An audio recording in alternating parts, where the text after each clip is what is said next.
근래 코로나로 인해서 경제적으로 정신적으로 쉽지 않은 세상을 살아가고 있습니다. 어떠한 분들은 열심히 장사를 하셨는데 코로나로 인해서 피해를 입었습니다. 그런데 이러한 때에 오늘 성경 본문은 우리에게 많은 도움을 줍니다. 먼저 우리는 눈물을 흘리며 씨를 뿌려야 합니다. 세상에는 어떠한 일에 인과관계가 있습니다. 이것을 법칙이라고 합니다. 법칙을 네이버 사전으로 살펴보니 모든 사물과 현상의 원인과 결과 사이에 내재하는 보편적, 필연적인 불변의 관계라고 기록되어 있습니다. 이처럼 세상에 법칙이 있습니다. 질량을 가진 두 물체 사이에는 서로 끌어당기는 힘이 있습니다. 이것을 만유인력이라고 하는데 이것과 관련해서 만유인력의 법칙이 있습니다. 그리고 화학 반응의 전후에서 반응 물질의 전체 질량과 생성 물질의 전체 질량은 같다고 하는 질량 보존의 법칙이 있습니다. 그러한 법칙 중에 하나가 뿌리고 거두는 법칙입니다. 세상 모든 것은 무엇인가 들어가야 결과가 나오는 것입니다. 그러므로 우리는 먼저 뿌리는 노력을 해야 합니다. 그런데 이러한 노력은 눈물을 흘리는 어려움이 있을 수가 있습니다. 저는 지금까지 TV를 보면서 성공한 사람의 경우를 여러 번 보았습니다. 그런데 대부분의 경우 어려움이 없이 한 번에 성공한 경우가 거의 없었습니다. 근래에 제가 인상 깊게 들었던 이야기는 한 댄서의 이야기였습니다. 사실 무엇이든지 무명 때에는 힘든 것입니다.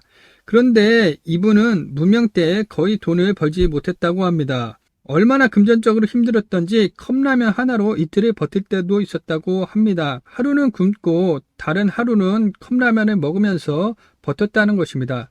그러나 지금은 세계대회에서 우승하고 유명한 댄서가 된 것입니다.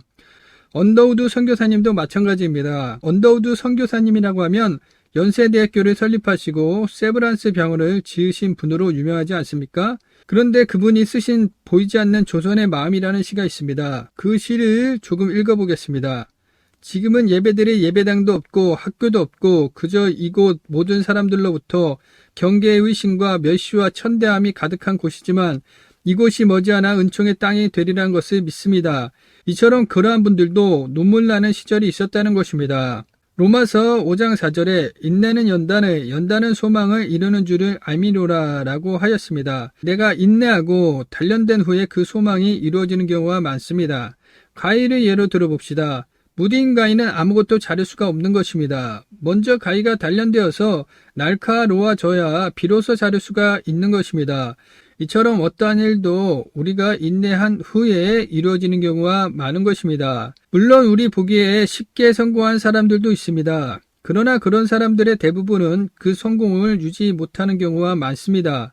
그렇기 때문에 우리는 유행을 바라지 말고 하나님을 바라보며 씨를 뿌려야 합니다. 그럴 때 기쁨으로 단을 가지고 돌아오게 되는 것입니다.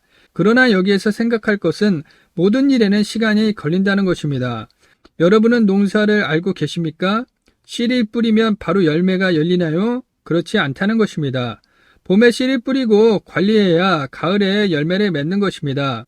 아이를 낳는 것도 마찬가지죠. 보통 애를 낳을 때 바로 아기가 나오나요?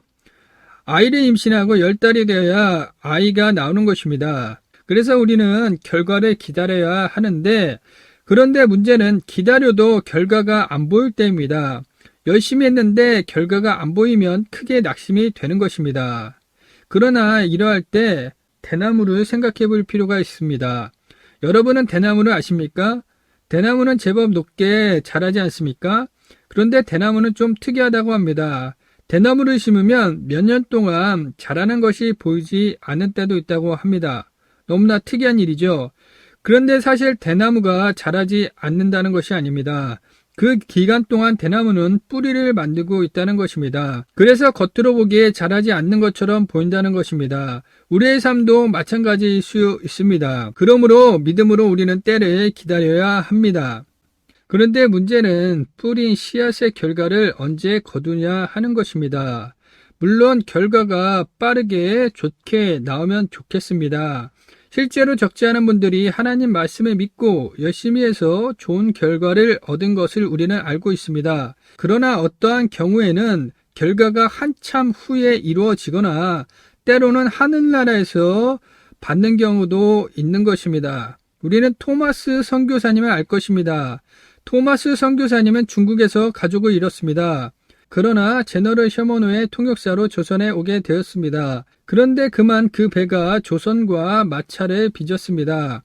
그래서 토마스 선교사님은 결국 선교를 제대로 해보지 못하였습니다. 그리고 자신을 죽이려는 박충권이라고 하는 사람에게 성경책을 건네주고는 순교하고 말았던 것입니다. 그런데 과연 그분의 죽음은 그렇게 헛된 것이었을까요? 토마스 선교사님은 죽기 전 최치량이라고 하는 사람에게 성경을 건네게 됩니다. 그런데 이 성경으로 도배된 집이 나중에 교회가 됩니다. 널다리꼴 교회, 이 교회가 평양 대부흥의 주역인 장대연 교회의 시작입니다.